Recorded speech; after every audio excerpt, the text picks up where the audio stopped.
லூக்கா 23:47. பிதாவே, உம்முடைய கைகளில் என் ஆவியை ஒப்புவிக்கிறேன் என்று மகா சத்தமாய் கூப்பிட்டு சொன்னார். இப்படி சொல்லி ஜீவனை விட்டார். இப்ப 7 பாத்தீங்கன்னா 7 என்பது ஒரு பரிபூர்ணத்தை குறிக்கும். எல்லாமே முடிச்சுட்டார். 7ஆம் நாளில் எல்லாத்தையும் முடிச்சு ஓய்ந்திருந்தார். அப்ப 7 என்பது ஒரு பரிபூர்ணத்தின் தன்மையை குறிக்கும். நோவா காலத்துல வெள்ளப்பெருக்கு வந்துச்சு. வெள்ளப்பெருக்கு தேவனுக்கும் அந்த நோவாவுக்கும் ஒரு உடன்படிக்கை. வானவெளியின் நிறங்கள் எத்தனை? 7.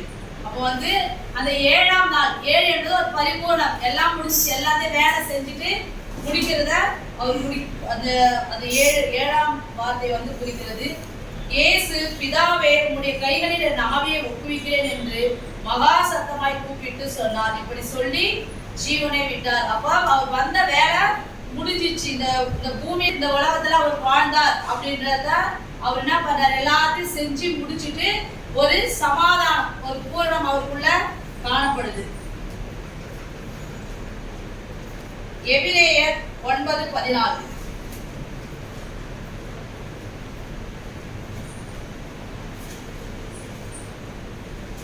நித்திய ஆவியினாலே தம்மை தாமே பழுதற்ற பலியாக தேவனுக்கு ஒப்பு கொடுத்த கிறிஸ்துனுடைய ரத்தம் ஜீவனுள்ள தேவனுக்கு ஊழியம் செய்வதற்கு உங்கள் மனசாட்சியை செத்த கிரியைகளால சுத்திகரிப்பது எவ்வளவு நிச்சயம். அவர் என்ன பண்றாரு? நித்திய ஆவினாலே அவருடைய ஆவினாலே தம்மை தாமே அவர் என்ன பண்றாரு? பலியாக ஒப்பு கொடுக்கிறார். ஒப்பு கொடுத்து கிறிஸ்துவின் ரத்தம் ஜீவனுள்ள தேவனுக்கு ஊழியம் செய்யறாங்க. அவர் தம்மை தாமே ஒப்பு கொடுத்து தேவனுக்கு, பிதாவாகிய தேவனுக்கு அவர் என்ன பண்றாரு? ஊழியம் செய்யறாரு. பிதா அவருக்கு என்னென்ன சொன்னாரோ, நீ போயிட்டு இந்த பூமியில ஜனங்களை ரட்சி, அவர் உலக தோற்றத்துக்கு முன்னே அந்த ஏதேன் தோட்டத்துல பாவம் அந்த பழத்தை சாப்பிடக்கூடாதுன்னு சொல்லி அதை சாப்பிட்டு அவன் பாவம் உண்டானதை அப்பவே அவர் என்ன பண்றாரு? அந்த தேவன் இப்படியா மனுஷனா பிறக்கணும், இந்த பூமியில ஜனங்களுக்காக ரத்தம் சிந்தப்படணும் அப்படியே எழுதிட்டாங்க. அப்ப அவர் என்ன பண்ற? ஜீவனுடைய ரத்தம் ஜீவனுள்ள தேவனுக்கு ஊழியம் செய்வதற்கு அவர் என்ன பண்ற? ஜீவனுள்ள தேவனுக்கு ஊழியம் செய்வதற்கு அப்பவே அவர் என்ன பண்றாங்க? தயார்படுத்திட்டாங்க. உங்கள் மனசாட்சியை செத்த கிரியைகளால சுத்திகரிப்பது எவ்வளவு நிச்சயம். அப்ப நம்முடைய மனசாட்சிகளை செத்த கிரியைகள், ஒன்னில்லாத ஒரு கிரியைகளுக்கு நம்ம என்ன பண்ணக்கூடாது? ஒப்பு கொடுக்காம ஜீவனுள்ள தேவனுக்கு நம்ம என்ன பண்ணலாம்? தகுதியுள்ள பாத்திரமாய் நம்மள வளைந்து கொள்ளணும்.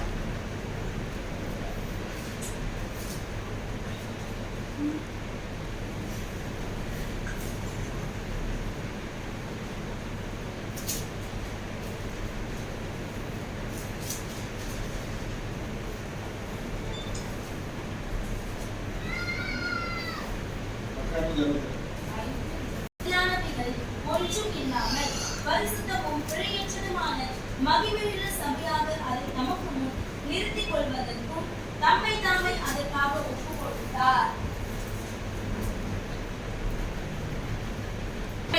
ஒன்றும் இல்லாமல் பரிசுத்தமும் பிழையற்றதுமான மகிமையுள்ள சபையாக அதை தமக்கு முன் நிறுத்திக் கொள்வதற்கும் தம்மை தாமே அதற்காக ஒப்பு கொடுத்தார். என்ன பண்றாங்க?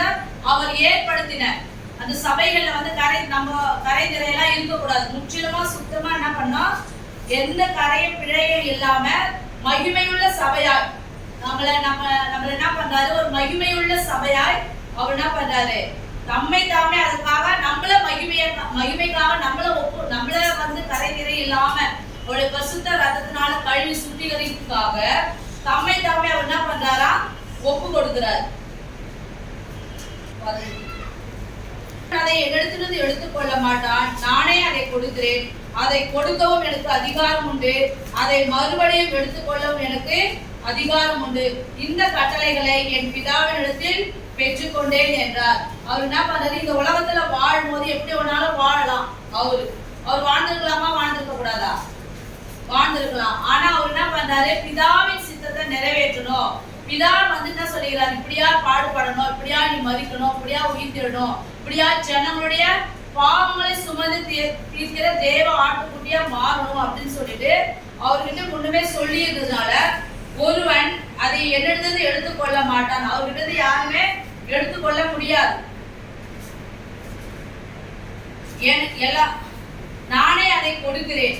என்னையே நானே என்ன பண்றேன், கொடுக்கிறேன். அவர் முழு மனசோட அவர் என்ன பண்றாரு, ஒப்பு கொடுக்கிறார். அதை மறுபடியும் எடுத்துக்கொள்ளவும் எனக்கு அதிகாரம் உண்டு. இப்ப இந்த சிலுவை மரணத்தை வந்து தவிர்க்க அவரால் முடிஞ்சிருக்காதா? நிச்சயமா முடிஞ்சிருக்கும். ஆனா அவர் என்ன பண்றாரு, அமைதியா பிதாவுடைய சித்தத்தை நிறைவேற்றுவதற்காக தன்னை தானே ஒப்பு கொடுக்கிறார். எனக்கு அதை மறுபடியும் எடுத்துக்கொள்ளும் எனக்கு அதிகாரம் உண்டு. இந்த கட்டளை என் பிதாவிடத்தில் பெற்றுக்கொண்டேன் என்றார். இந்த கட்டளைகள் எல்லாம் எப்பத்தி பெற்றுக்கொண்டாரா? பிதாவின் இடத்திலிருந்து பெற்றுக்கொள்றார்.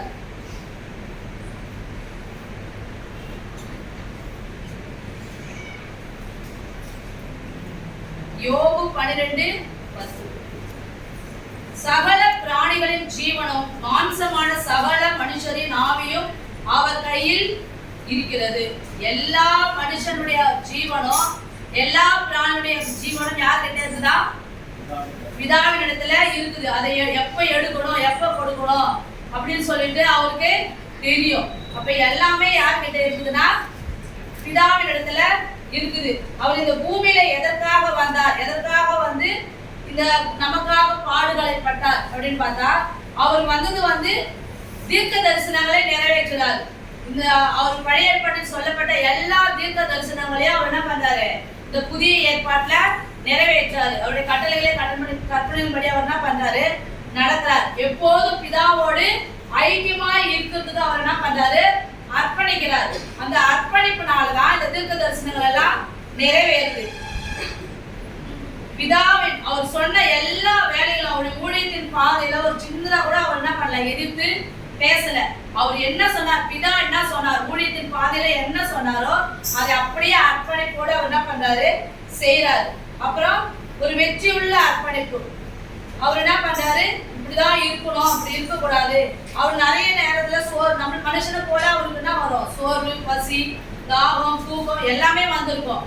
ஆனாலும் அது எல்லாத்தையும் விட்டுட்டு ஒரு வெற்றியுள்ள ஒரு அர்ப்பணிப்போடு அவர் என்ன பண்றாரு, வாழறாரு. அப்புறம் என்ன பண்றாரு, கடைசியில மரணத்தை ஜெயிக்கிறார். மரணத்தை என்ன பண்றாரு, ஜெயிக்கிறார். மறித்து எல்லாம் யாராவது உயிரோடு, லாசர் அவர் உயிரோடு எழுதுறாரு. ஆனாலும் அவர் என்ன பண்றாரு, திரும்ப மறிக்கிறார். ஆனால் இயேசு கிறிஸ்து மறித்து 3ஆம் நாள் உயிரோடு கூட எழுந்து இன்றும் அவர் என்ன பண்றாரு, ஜீவிக்கிறார். புதிய மார்க்கத்துக்கான அர்ப்பணிப்பு அவர் என்ன பண்றாரு. புதிய மார்க்கம்னா அவர் என்ன பண்றாரு, இப்போ அந்த மகா பரிசுத்த ஸ்தலத்துக்குள்ள லேவியர்கள் ஆசாரியர்கள் மட்டும்தான் உள்ள போக முடியும். மற்றபடி வேற யாருமே அதுக்குள்ள மகா பரிசுத்த ஸ்தலத்துக்குள்ள போக முடியாது. இயேசு கிறிஸ்து சிலுவையில் அறையப்பட்டு அவர் ஜீவனை விடும்போது அந்த வானத்தின் கீழே அந்த மேலிருந்து கீழ் வரைக்கும் அந்த திரைசீலை 2ஆக கிழிந்தது அப்படின்னு சொல்லிட்டு நம்ம வேதத்துல வாசிக்கிறோம்.